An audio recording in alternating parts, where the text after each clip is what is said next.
France Inter.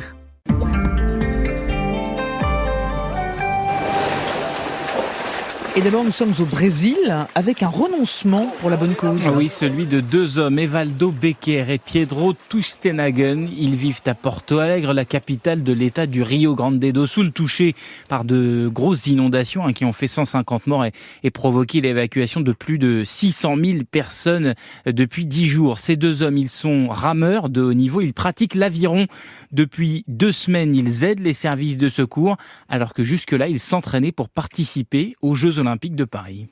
Les Jeux, c'est le rêve de notre vie, mais aujourd'hui, on ne se voit pas quitter notre région, explique Evaldo Becker. Ils ont donc renoncé à participer aux épreuves qualificatives qui se déroulent bientôt en Suisse. Ils n'iront pas à Paris en sachant qu'ils abandonnent ce rêve pour toujours puisque leur catégorie d'aviron ne sera pas présente à Los Angeles dans 4 ans. À la place, ils parcourent les rues inondées de leur ville, distribuant eau et nourriture aux sinistrés. Ce qui nous motive aujourd'hui, c'est de pouvoir aider et secourir, affirment les deux champions, alors que la décrue commence à peine à Porto Alegre et que plus de 100 personnes sont toujours portées disparues dans l'État. Et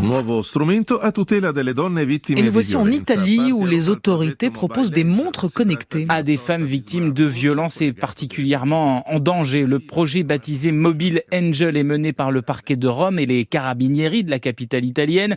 C'est un peu l'équivalent des téléphones grave danger qui existent en France. Ces montres seront donc reliées directement au service de police, connectées au téléphone des femmes concernées qui pourront elles-mêmes l'activer. Mais d'après le procureur général de Rome, elles pourront aussi s'activer automatiquement ces montres en cas de violence. Le modèle est équipé d'un micro et d'un dispositif de géolocalisation pour permettre à la police d'intervenir au plus vite, même si la victime ne peut pas parler. Ces 6 derniers mois, rien qu'à Rome, les carabinieri ont eu à gérer près de 500 situations de violence intrafamiliale considérées comme très graves.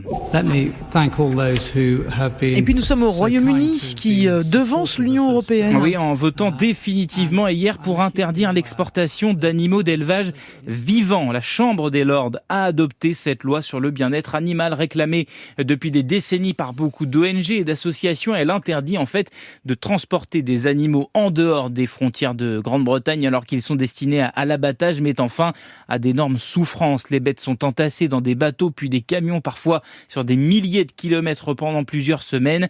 Les bovins, les porcs, les chèvres, les moutons ou encore les chevaux sont concernés. Et en effet, pour ces défenseurs, cette loi est un avantage du Brexit. Les règles commerciales de l'Union européenne empêchent en fait les pays de prendre une telle interdiction et pour l'instant Bruxelles parle seulement d'améliorer les conditions de transport de ces animaux. En revanche, plusieurs parlementaires britanniques ont regretté le fait que la loi ne s'applique pas à l'Irlande du Nord en raison justement des accords post-Brexit. Merci beaucoup Kevin Dufray, je vous reviendrai demain.